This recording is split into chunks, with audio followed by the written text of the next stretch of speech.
मंगलम भगवान वीरो मंगलम गौतम प्रभु मंगलम स्थूली भद्राद्या जैनो धर्मोस्तु मंगलम।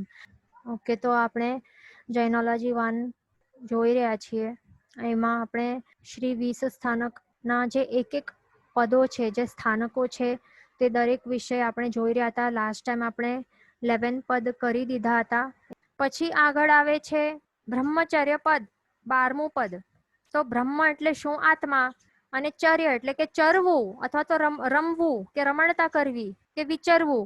બ્રહ્મચર્ય પદમાં એનું મિનિંગ શું થાય છે કે આત્માના જે સ્વાભાવિક ગુણો છે એમાં રમણતા કરવાની, પણ એને ત્યાગવું નહીં।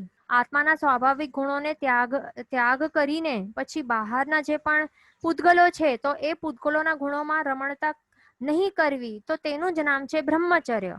અને આ બ્રહ્મચર્ય શું છે? એ આત્માનો સ્વભાવ છે।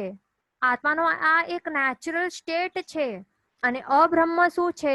અબ્રહ્મ એટલે કે પૂતગલોના ગુણોમાં રમણતા કરવી, એટલે કે પોતાના આત્મિક ગુણોથી બહાર જઈને, એટલે પોતાના આત્મિક ગુણોને ત્યાગ કરીને જે બહારના જે વસ્તુઓ છે, વસ્તુઓ કે વ્યક્તિઓ, બહારી જે પણ વસ્તુ કે વ્યક્તિઓ હોય છે, જે પણ પારકું છે, તો તે બધામાં રમણતા કરવી, તો તે આત્માની શું છે? વિભાવ દશા કહેવાય છે। એટલે કે તે અનનેચરલ સ્ટેટ છે, એ ઓપોઝિટ સ્ટેટ છે, વિપરીત સ્ટેટ છે। તે આત્માનું સાચું સ્વરૂપ નથી એવું કરવું, બરાબર? એટલે શરીરના જે પણ ભોગજન્ય સુખ માણવાની તે ટાળવું જોઈએ અને આત્મા સુખ કે આત્માના ગુણોમાં લીન રહેવું જોઈએ, તો તેને જ બ્રહ્મચર્ય કહેવાય છે। અને બધા જ જે 12 વ્રત છે, બધા જ વ્રતોમાંથી આ વ્રત તે શ્રેષ્ઠ કહેવાય છે। માત્ર આ એક વ્રતના પાલનથી શું થઈ શકે છે? હવે આપણે નવનારદોનું એક્ઝામ્પલ સાંભળ્યું છે કે એ બીજા વ્રતોનું પાલન કરતા ન હતા, પણ માત્ર એક આ બ્રહ્મચર્ય નામના ગુણથી તેમને મોક્ષની પ્રાપ્તિ થઈ ગઈ, બરાબર? તો આપણને પણ આ બ્રહ્મચર્ય પદ જે છે એની પણ આવી રીતે ઉત્કૃષ્ટ આરાધના કરવાની, કે જેનાથી આપણું પણ મોક્ષ જલ્દીથી નક્કી થઈ જાય। આગળ આવે છે ક્રિયાપદ। તો એમાં શું છે? અહીંયા ક્વેશ્ચન આવેલું છે કે it means I don't have વિનય ગુણ, then what should I do? તો હવે જો આપણને વિનય ગુણ આપણામાં પ્રગટાવવું છે તો શું કરવાનું? નવકાર મંત્ર એ બેસ્ટ છે। એ કેવી રીતે? હવે આપણને લાગે કે નવકાર મંત્રથી શું થાય છે, વિનય ગુણ કેવી રીતે આવે? તો નવકાર મંત્રમાં સૌથી પ્રથમ અક્ષર શું છે? નમો। નમો અરિહંતાણમ। કેટલી વાર નમો નમો આવે છે? એટલે નવકાર મંત્રમાં પણ વિચારો, નમો આ શબ્દ પહેલું આવે છે એનું પણ કેટલું મહત્વ હશે। નમો એટલે કે હું નમસ્કાર કરું છું, હું નમું છું, હું નમન કરું છું, બરાબર? તો એટલે શું છે? આપણે જેટલી વખત નવકાર મંત્ર કહીશું, આપણને પછી શું કહેવાનું? એટલે ભાવ માત્ર મોઢેથી બોલવાનું નથી, પણ ભાવપૂર્વક અને કાયાથી પણ આપણને નમવાનું। તો જેટલું આપણે વધારે નમસ્કાર, જેટલું વધારે નમન કરશું અહીંયા, એટલું આપણામાં વિનય ગુણ આવતો જશે, બરાબર? આ એકદમ સિમ્પલ રીત છે। બીજું આપણે એવી રીતે બાધા પણ લઈ શકીએ કે જે પણ ઘરના વડીલો છે એમના હું ચરણોનો સ્પર્શ કરીશ રોજ સવારે, એવી રીતે પણ આપણે કરી શકીએ। બીજું આપણે એ પણ કરી શકીએ કે બાધા લઈ શકાય કે રોજ શું કરવાનું? સવારમાં ઉઠીને પ્રભુને હું શું કરીશ? ચૈત્ય વંદન કરીશ, પછી ગુરુ ભગવંતોનું વંદન કરીશ। આવી રીતે નમવાની ક્રિયા છે તો તે વારંવાર કરતા રહેવાનું। તો આવી રીતે વિનય ગુણ આપણામાં હજી વધારે વૃદ્ધિ પામતો જાય, બરાબર? ખમાસમણું એ એક ઉત્તમ એવું છે। ખમાસમણામાં આપણે પંચાંગ પ્રણિપાત કરતા હોઈએ છીએ, બરાબર?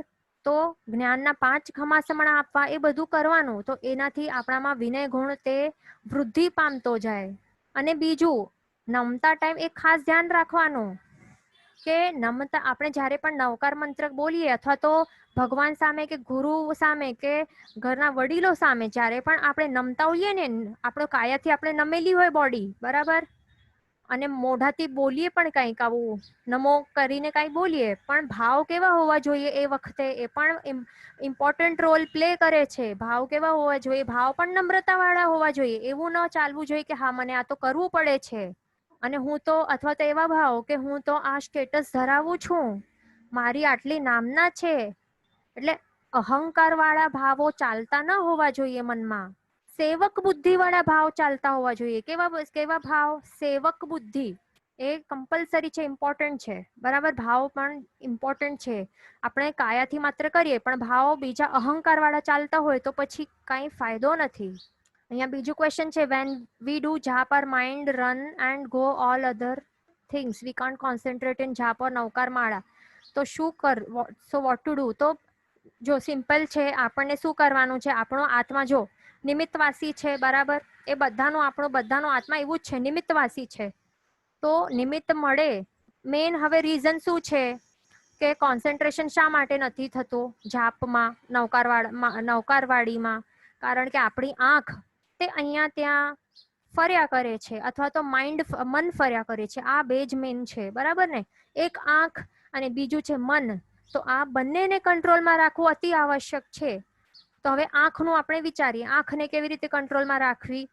તો આંખ માટે આંખ અહીંયા ત્યાં ભટકે છે એટલે એને કયા અલગ અલગ નિમિત્તો મળે છે, અને નિમિત્તવાસી આત્મા એ પકડી લે છે એ નિમિત્તોને, અને પછી ત્યાં મન ત્યાં એ વિચારવા લાગે છે. તો હવે આંખને શું કરવાનું? સામે એક નવકાર મહામંત્રનો એક પટ રાખવાનો, અથવા તો આપણા અરિહંત ભગવાનનું જે પણ આપના ફેવરેટ હોય, બધા એમ તો ગુણના દૃષ્ટિથી બધા સરખા હોય, પણ જે પણ આપને પ્રિય હોય એ સામે એ ફોટો રાખવાનું, પધરાવવાનું, કે મૂર્તિ હોય તો એમનું આલંબન લેવાનું, બરાબર. આપણને એવા સુનિમિત્ત આપણને સામે આપણે પણ ઉત્પન્ન કરી શકીએ ને. હવે શું સંસારમાં જેવી તાકાત છે કે કર્મોમાં જ તાકાત છે કે આપણા પાસે સામે કુનિમિત્તો ઊભા કરી દેશે? આપણને પણ બતાવવું જોઈએ કે નહીં, હું પણ સારા નિમિત્તો ઊભા કરી શકું છું મારા સમક્ષ. સામે ઊભો કરી દેવાનું સારા નિમિત્તો, સુનિમિત્તો. તે કોણ છે? બરાબર. તો તે આપણા જે શ્રેષ્ઠ એવા આલંબન અરિહંત ભગવાનથી બીજો કોઈ પણ એવા શ્રેષ્ઠ આલંબન આ જગતમાં નથી. એટલે અરિહંત ભગવાનના ફોટો કે મૂર્તિ સમક્ષ બેસીને શાંતિપૂર્વક નજર એમના ઉપર રાખીને આપણે જો પછી કરશું તો પછી શું થશે? ત્યાં માઇન્ડ ફિટ થઈ જશે, એટલે ભાગશે નહીં અહીંયા ત્યાં. પછી બીજું, મનને ભાગવા માટે શું કરવાનું? હવે મન પણ ભાગે છે અહીંયા ત્યાં, બરાબર. અહીંયા બેસીને મન ક્યાં ઓસ્ટ્રેલિયા, અમેરિકા સુધી ભાગી જાય, અથવા તો ક્યારેક દેવલોક સુધી પણ ભાગી જાય, કે નરક સુધી પણ. તો શું કરવાનું? માઇન્ડને પકડવાનું કેવી રીતે? તો જે આપણે બોલી રહ્યા છીએ ને, આપણે જે નવકાર મહામંત્ર બોલી રહ્યા છીએ, તો તેનો આલંબન લેવાનો. નવકાર મહામંત્રના જે શબ્દ છે, નમો અરિહંતાણમ, નમો સિદ્ધાણમ, આપણે જ્યારે જેવી રીતે ઉચ્ચારણ કરતા જઈએ ને, તો ત્યારે શું કરવાનું? ખાલી બોલવાનું નથી, પણ એમનો જે અર્થ થાય છે તો એનું અર્થનું ચિંતન કરવાનું છે મનમાં. તો એવી રીતે મન પણ બિઝી થઈ જાય છે, મન એમાં લાગેલો રહે છે, એટલે મન પણ ભાગવાથી ત્યાં સ્ટોપ થઈ જાય છે. અને જો હજી લાગતો હોય કે આપણને અર્થનું સંસ્મરણ થતું નથી, તો એક સામે એવું લખેલું હોય કે નમો અરિહંતાણમ, અને સામે અરિહંત ભગવાનને નમસ્કાર થાઓ, સમથિંગ, કે અરિહંત ભગવાનો કેવા છે એવું સમથિંગ કઈ સામે લખેલું આવી રીતે રાખી દેવાનું. અને પછી એવી રીતે અર્થનું ચિંતન કરતા કરતા આપણને નવકાર મંત્ર બોલવાનું છે, તો જ એનું ઉત્કૃષ્ટ ફળ આપણને પ્રાપ્ત થશે. નહીં તો કેટલી પણ આપણે 9 લખા કેટલા પણ કરી દેશું, પણ જે નરકનું જે છે એ નરક ટાળી શકે છે એવું છે ને 9 લખું કરવાથી જાપ, બરાબર. તો નરક પછી જો એનું સાચે આપણને ટાળવી છે તો પછી ભાવપૂર્વક જો કરશું ને એક નવકાર મહામંત્ર પણ, તો એમાં પણ તાકાત છે કે એ તોડી શકે છે. પણ એમ જ ફેરવેલા હોય ફટાફટ વિધાઉટ એની અર્થનું ચિંતન, નવકાર મંત્ર ફટાફટ ફેરવેલા હોય ભાવ વિના ભાવે અને વિધાઉટ અર્થનું ચિંતન, તો તે કાંઈ નરક ટાળશે નહીં. માટે આપણને શું કરવાનું છે? ભાવપૂર્વક અર્થનું વિચારણા કરીને આપણને એક, અને ભલે કેટલી પણ વાર લાગે, આપણને ક્વોન્ટિટીમાં જવાનું નથી, ક્વોલિટીમાં જવાનું છે. માત્ર 9 નવકાર પણ ગણશો ને 1 કલાક સુધી, 1 કલાક બેસવાનું, અને 9 નવકાર મંત્ર ગણી શકશો? વિચારો. આવી રીતે એક એક પદ ભાવપૂર્વક આપણને ગણવું જોઈએ. એનાથી ઘણું જ મેન આપણું આશય શું છે કે ફટાફટ આપણને આટલા કમ્પ્લીટ કરવાના છે નવકાર મંત્ર, એ આશય છે કે મેન આશય કર્મક્ષયનું છે? એ વિચારવા જેવું છે, બરાબર. ઓકે, હવે આગળ આપણે જોઈએ. ઓકે, તો આપણે ક્રિયાપદની વાત કરતા હતા, 13th પદ ક્રિયાપદ. ઓકે, તો એમાં શું આવશે? ક્રિયાપદ, ક્રિયા એટલે શું? આચરણ. ક્રિયા એટલે શું? કાયાથી જે કરાય તે ક્રિયા હોય ને, એટલે કે આચરણ.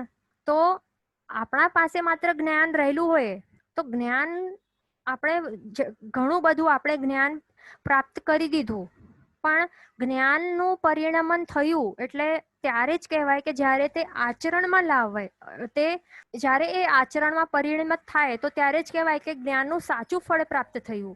બરાબર. શું કહેવાય છે? જ્ઞાનસ્ય ફલમ વિરતિ. બરાબર ને? એટલે જ્ઞાન વિરતિ રૂપે જો આચરણમાં લેવામાં આવે તો જ પછી કહેવાય કે આપણે સાચું કે સમ્યક જ્ઞાન આપણે પ્રાપ્ત કરેલું છે. આચરણ વગરનું જે એકલું જ્ઞાન તો કેવું કહેવાય? પાંગડું કહેવાય. બરાબર, પાંગડું કહેવાય.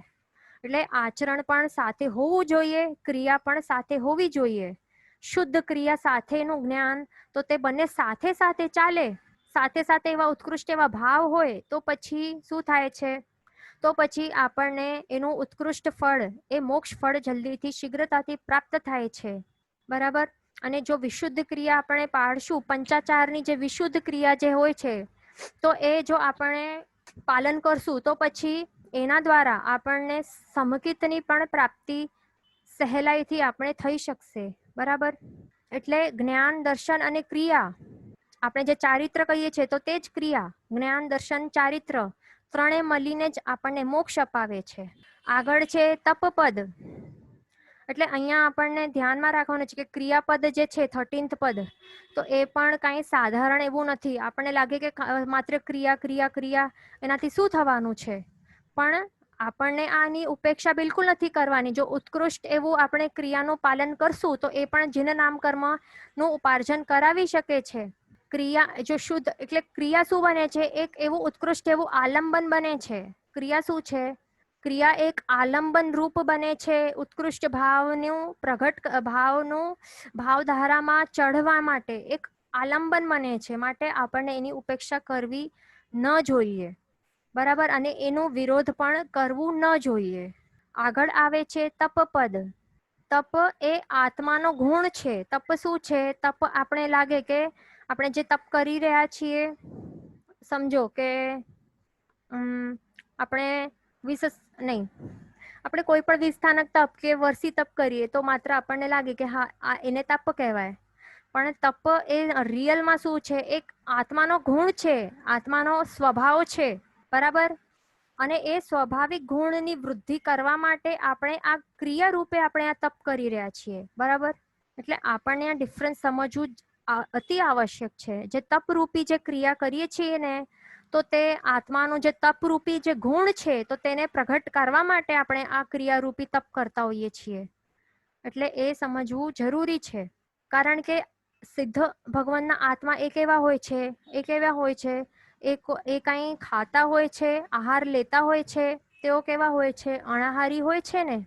આપણે જ્યારે સંસારી જે જીવો છે તો તેમને શરીર પ્રાપ્ત થયું છે એટલા માટે એમને આહાર કરવું પડે છે. બરાબર. પણ આપણે જે તપ કરતા હોઈએ છીએ તો ત્યારે આપણે 4 આહારનું અથવા તો 3 આહારનો ત્યાગ કરતા હોઈએ છીએ. એટલે આપણે એ વખતે શું કરવા પ્રયત્ન કરતા હોઈએ છીએ? આપણે આત્માનો જે સ્વાભાવિક સ્ટેટ છે, સ્વાભાવિક જે સ્વરૂપ છે, રિયલ જે સ્ટેટ છે, એની અંદર આપણે રહેવા માટે આપણે પ્રયત્ન કરતા હોઈએ છીએ ને. કારણ કે આત્માનું આપણે શું કહ્યું સિદ્ધાર્થમાં કે આત્માનું જે રિયલ સ્વરૂપ છે તે કેવું છે? અનાહારી છે. બરાબર. એ કાંઈ આહારની જરૂર નથી. એને જીવવા માટે કાંઈ આહારની જરૂર પડતી નથી. કારણ કે આત્મા એવું પોતે જ અનંત શક્તિશાળી છે અને પોતે સંપૂર્ણ છે. એને કાંઈ જીવવા માટે કે ટકવા માટે આહારની જરૂર નથી પડતી શરીરની જેમ. તો આપણે એવી જ રીતે ક્રિયારૂપી જે તપ કરતા હોઈએ છીએ, 12 પ્રકારના જે તપ છે, તો એના દ્વારા આપણે શું કરી રહ્યા છીએ?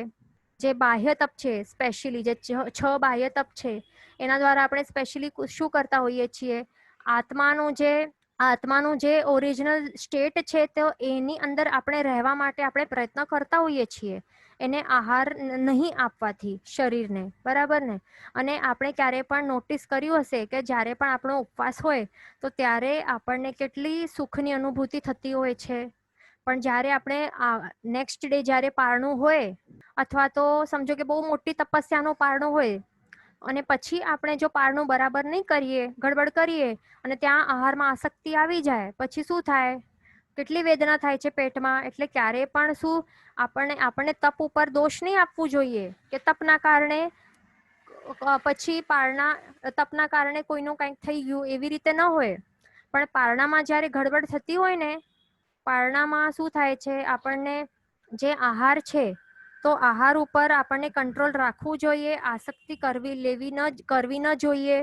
અને પારણું આપણું એકદમ પરફેક્ટ થાય ને અનાસક્તિપૂર્વક, તો પછી કોઈ પણ પ્રોબ્લેમ્સ ના આવે.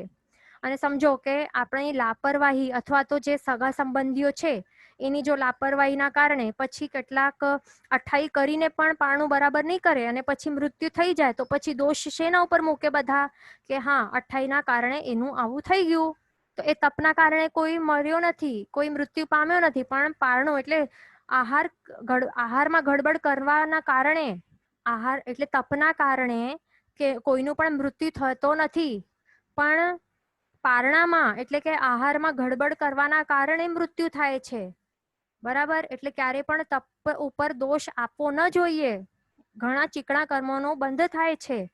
અને બીજું, સગા સંબંધીઓને પણ ધ્યાન રાખવું જોઈએ કે જ્યારે પણ કોઈ મોટી તપસ્યા વાળા હોય આપણા ઘરમાં, તો પછી એ સમજો, ફોર એક્ઝામ્પલ સિદ્ધિ તપ આપણે સમજી લે, સિદ્ધિ તપના 45 ડેઝનું તપ હોય છે, મોટું તપ હોય છે. અથવા તો કોઈ પણ મોટું તપ, હવે સિદ્ધિ તપ આપણે લીધું તો, અથવા તો શ્રેણી તપ, તો એ આટલા મોટું તપ કર્યા બાદ, અથવા તો માસક ક્ષમણ તપ, પછી પારણું કેવી રીતે કરવું જોઈએ, કોઈને પારણું કેવી રીતે કરવું તે પણ ખાસ એવી નોલેજ ન રહેલી હોય, ગુરુ ભગવંતોને જઈને પૂછવું જોઈએ કે પારણું કેવી રીતે કરવું જોઈએ. ગડબડ કરતા હોય એના કારણે પછી શું થાય છે, તકલીફ થાય અને પારણના દિવસે જ એમનું મૃત્યુ થઈ જતું હોય છે. અને એ પણ મોસ્ટલી કોના કારણે? જે સગા સંબંધીઓ હોય છે એમને ખ્યાલ નથી રહેતો. એમને તો ખાસ જાગૃતતા લાવવી જોઈએ કે પારણું કેવી રીતે કરાવવાનું. ત્યારે બધા 10 જણ હોય નહીં, મુંબઈથી પછી 50-100 જણને લઈ આવે અને પછી પારણાના દિવસે બધા એક એક ચમચી આપે. પછી શું થાય? તપસ્વીનું વિચારવા જેવું છે. 1 મહિના સુધી જેમણે કંઈ વાપર્યું નથી, પછી 100 જણા એક એક ચમચી કરીને આપે મોઢામાં. પછી શું થાય? એક સાથે આટલું બધું જાય, એક ચમચી કરીને કેટલી 100 ચમચીઓ જાય મોઢામાં. પછી શું થાય? કેટલી તકલીફ થાય. એટલે આ બહુ વિચારવા જેવું છે. અને આ પણ શીખવા જેવું છે કે પારણા કેવી રીતે કરવા જોઈએ, તપ કેવી રીતે કરવા જોઈએ એ આવડે છે, પણ પારણા કેવી રીતે કરવા જોઈએ અને શું વાપરવું જોઈએ, કેટલા દિવસ સુધી શું વાપરવું જોઈએ એ પણ સમજવા જરૂરી છે. એ પણ આપણે ક્યારેક લેશું આગળ. જેટલા દિવસો તપના હોય એટલા દિવસો, એટલે ઉપવાસના હોય તો એટલા દિવસો આપણને ક્ષમતા રાખવી જોઈએ. મેન અહીંયા શું છે, હવે તપ જે છે એ 12 પ્રકારના છે, 6 બાહ્ય અને 6 અભ્યંતર.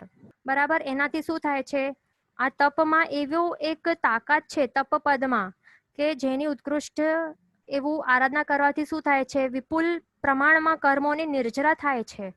અને આત્માને શુદ્ધ કરવાનું એક પ્રોસેસ છે. જો આપણને સ્પીડીલી જો આવી રીતે હળુ કર્મી બનવાનું હોય તો પછી શું કરવાનું? તપમાં ચડી જવાનું. આ એક ફાસ્ટ પ્રોસેસ છે.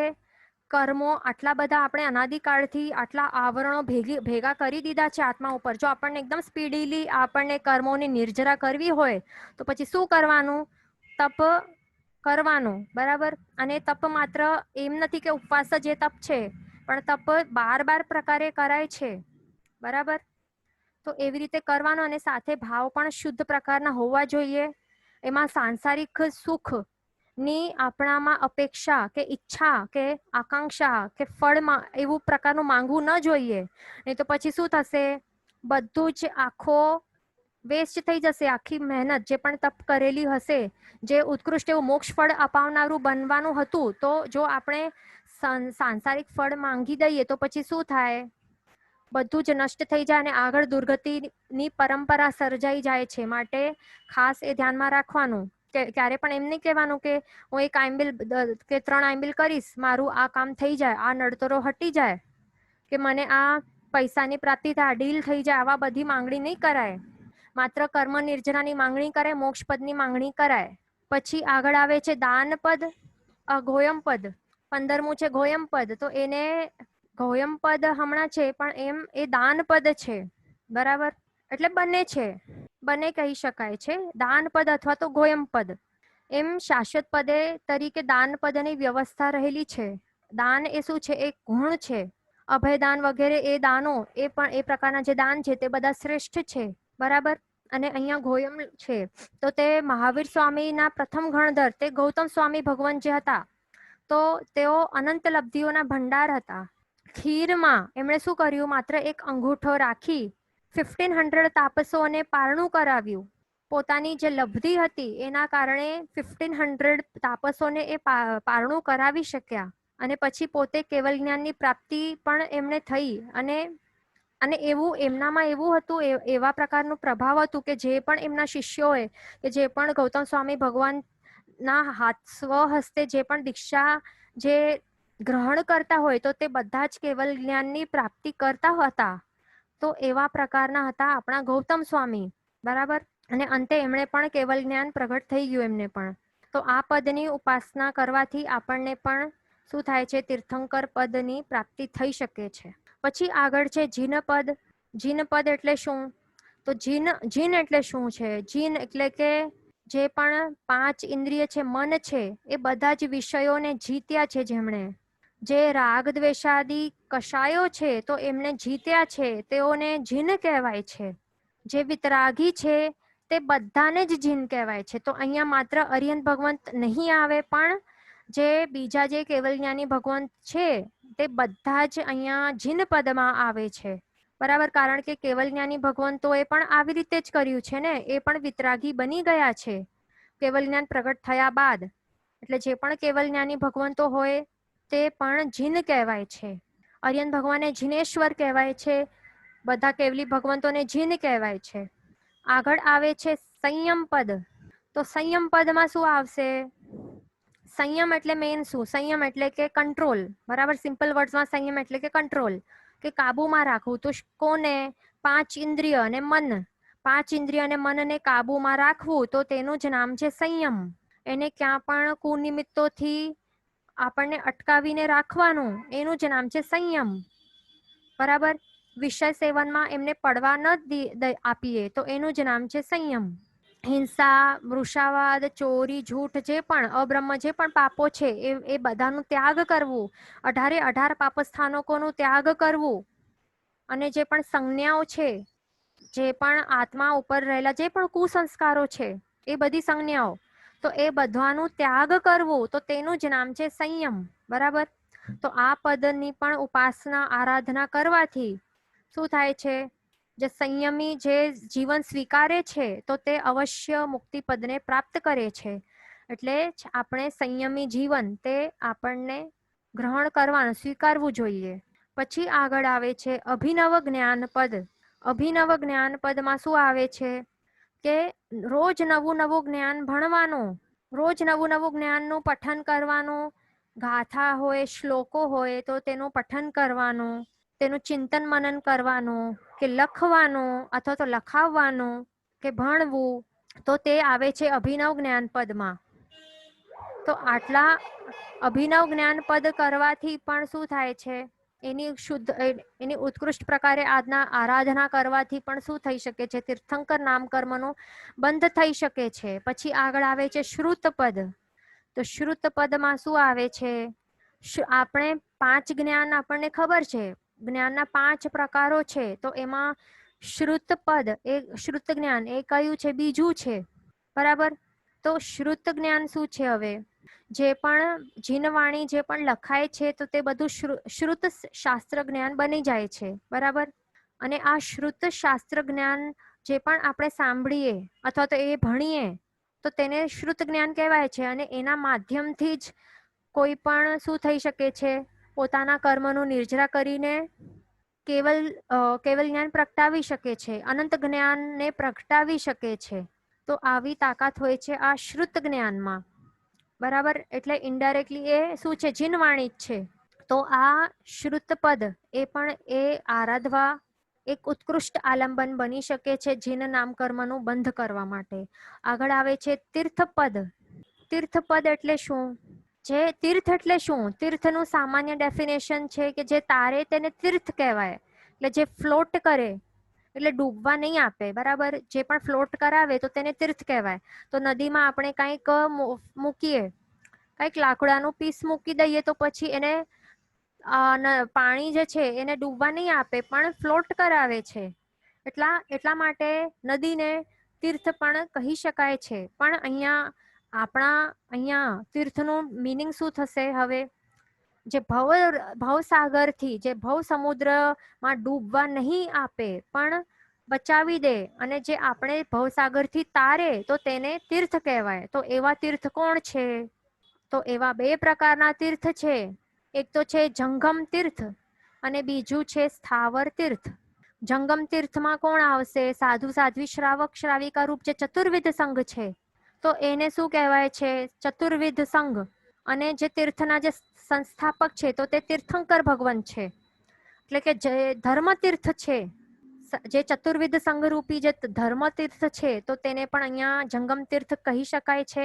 એટલે તીર્થંકર ભગવાન, ગણધર ભગવાન, સાધુ ભગવાન, સાધ્વીજી ભગવાન અને ચતુર્વિધ સંઘ એટલે કે શ્રાવક શ્રાવિકા, તે બધા જ મળીને એક જંગમ તીર્થ કહી શકાય છે. પછી આગળ આવે છે સ્થાવર તીર્થ.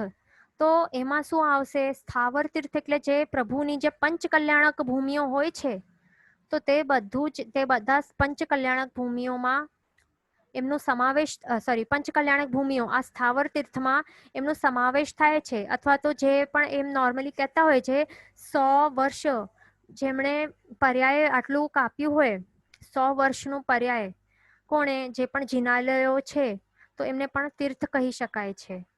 પણ એમ જે પંચકલ્યાણક ભૂમિઓ હોય અને વળી જ્યાં સમવસરણની રચના થયેલી હોય, અથવા તો પ્રભુએ જ્યાં સાધના કાળમાં વધુ સમય જ્યાં વ્યતીત કર્યું હોય, તો એવી બધી જે ભૂમિઓ હોય છે તો તેને સ્થાવર તીર્થ પણ કહી શકાય છે. અહીંયા એક રિક્વેસ્ટ આવેલી છે કે, અને હા, આપણે તીર્થપદનું તો ખબર જ છે કે આપણે કેટલા ભાગ્યશાળી છીએ કે આપણને 5 ભરત ક્ષેત્ર છે, 5 છે, 5 ઐરાવત છે અને 5 મહાવિદ્ય પણ છે. આટલા 15 કર્મભૂમિઓ છે. તો આપણે એક અપેક્ષાએ લકી પણ કહી શકીએ છીએ કે આપણે લકી છે કે આપણે શત્રુંજય મહાતીર્થની નજીકમાં આપણો જન્મ થયું છે. વિચારો, આવું તીર્થ આટલી 15 બાકીની જે 14 કર્મભૂમિઓ છે તો ક્યાંય પણ નથી. વિચારો, આપણો બીજે ક્યાંક ભરત ક્ષેત્રમાં જન્મ થયું હશે તો પછી શું આપણે મળત આવું તીર્થ? નહીં મળત. એટલા માટે આપણને આવું મહાતીર્થ મળ્યું છે, ગિરિરાજ એવું શત્રુંજય તીર્થ મળ્યું છે, તો એની આપણે આરાધના ઉત્કૃષ્ટ પ્રકારે આરાધના કરવી જોઈએ. માત્ર થોડીક આરાધના કરીએ તો પછી અનંતા એવા કર્મોનો ક્ષય થઈ શકે છે, બરાબર. અને જલ્દીથી આપણે મોક્ષપદ આપણને પ્રાપ્ત થઈ શકે છે. અને એવું બીજું આપણને ધ્યાન રાખવાનું કે આખો જે અહીંયા જે શત્રુંજય મહાતીર્થ છે તો એવું નથી કે માત્ર જે ઉપર જે દેરાસર જે જિનાલય બંધાયેલું છે તો તે જ એટલે ત્યાં જે આવું પ્રભાવ છે, ત્યાં જ આવું પ્રભાવ છે એવું નથી સમજવાનું. પણ તળેટીથી કરીને ઉપરના કાંકરા સુધી એક એક કાંકરે અનંત આત્માઓ સિદ્ધ થયા છે. તે આપણું મેઇન કહેવાનું છે કે આપણાથી જો ઉપર નહીં ચડાતું હોય ને તો પછી ડોળીઓ આપણે કરવી ન જોઈએ. માટે જેટલું બને એટલું એ અવોઇડ કરવું, ડોળીઓ નહીં કરવાની. પોતાના જ પગની જેટલી શક્તિ હોય એટલું આપણે ચડવાનું. આપણે નમ્ર વિનંતી કરીએ છીએ, ડોળીઓ વાપરવાનું ત્યાં બંધ કરો. કારણ કે નીચેના કાંકરો છે ને તો ત્યાં પણ એટલું જ પ્રભાવ રહેલું છે. તળેટી પર તેટલું જ પ્રભાવ છે. બાબુનું પણ દેરાસર છે તો ત્યાં પણ બેસીને કરી શકાય. એ આપણને સમજવા જેવું છે. ત્યાં ડોળીઓ નહીં કરવાની. તે શું કચરા બધા ફેંકતા હોય છે, થૂંકતા હોય છે, લઘુ વડી નીતિ વધુ કરતા હોય છે. એ વિચારવા જેવું છે. નીચે જ બેસીને, જેમના પાસે શક્તિ નથી, નીચે બેસીને જ આરાધના કરવું જોઈએ. અને રિક્ષાઓ પણ ત્યાં નહીં કરવા જોઈએ. એટલે આ વિચારવા જેવું છે. બધા શાંતિથી બેસીને વિચારજો. જેટલું ચાલવાનું થાય ત્યાં ચાલવાનું, રિક્ષાઓ કરવા નહીં. તો આપણે તીર્થપદ આપણે જોઈ લીધું. આપણે 20 સ્થાનક પદો જોઈ લીધા. હવે આ 20 સ્થાનક પદોની ઉત્કૃષ્ટ આરાધના કરીને અને સાથે સાથે સમ્યક દર્શનની હાજરીમાં અને 20 સ્થાનક પદની આરાધના સાથે ભાવદયાની સાથે શું તીર્થંકર નામ કર્મનું બંધ થાય છે. હવે આગળ આપણે જોઈએ કે આવો કરીએ અરિહંત પરમાત્માની ઓળખાણ. તો એમાં શું આવે છે? શક્રસ્તવ નમોત્થુણમ સૂત્રમાં જેઓને પુરુષોત્તમાણમ, લોગુત્તમાણમ આ પ્રકારના વિશેષણોથી નમસ્કાર કરવામાં આવ્યા છે. પુરુષોમાં ઉત્તમ, લોકમાં ઉત્તમ આ વિશેષણો દ્વારા સૂચવે છે કે આ જગતમાં જે ઉત્તમોત્તમ છે એવા એ અર્યન બનનાર આત્માઓનું લક્ષણ જગતના અન્ય જીવો કરતા વિશિષ્ટ જ હોય છે. તો હવે અહીંયા શક્રસ્તવ એટલે કે શક્રેન્દ્ર દ્વારા જે સ્તવાયેલું છે, એમના દ્વારા જે પ્રભુને અલગ અલગ પ્રકારના એવા ઉત્કૃષ્ટ વિશેષણો કરીને પ્રભુની જે ગાથા કે સ્તવના કરવામાં આવેલી છે, તો એમાં એક એક જે વિશેષણો છે તે શું સૂચવે છે? પુરુષોત્તમાણમ એટલે શું? જે પુરુષોમાં જે ઉત્તમ છે, તો એ કેવી રીતે?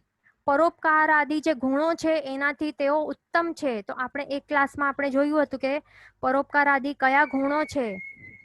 આ પહેલું છે પરોપકાર. તો આવા જે 10 પ્રકારના જે અહીંયા વિશિષ્ટ પ્રકારના જે ગુણો છે, તો આ સામાન્યથી જે બીજા જે જીવો છે તીર્થંકર ભગવાનના સિવાયના, તો તેઓમાં આવી રીતે ઉત્કૃષ્ટ પ્રકારે તે જોવા મળતા નથી. આ માત્ર આ જે ગુણો છે તો તે વિશિષ્ટ પ્રકારે એ અર્યંત ભગવાનના આત્મામાં તેઓ રહેલા હોય છે. એટલા માટે તેમને શું કહેવાય છે? પુરુષોત્તમાણમ, પુરુષોમાં ઉત્તમ. પછી આવે છે લોગુત્તમાણમ. તો લોગુત્તમાણમ એટલે શું? કે ભવ્ય જીવો રૂપી લોકમાં જેઓ ઉત્તમ છે, અથવા તો 3 લોક રૂપી જે જગતમાં સર્વ જીવોથી ઉત્તમ છે, તો તેમને એવા લઘુત્તમાણમના વિશેષણથી એમનું શું કરવામાં આવે છે? સ્તવના કરવામાં આવે છે. જીન વચન વિરુદ્ધ બોલાયું હોય તો મિચ્છામિ દુક્કડમ. સર્વમંગલ માંગલ્યમ સર્વ કલ્યાણ કારણમ પ્રધાનમ સર્વ ધર્માણમ જૈનમ જયતિ શાસનમ. પ્રણામ.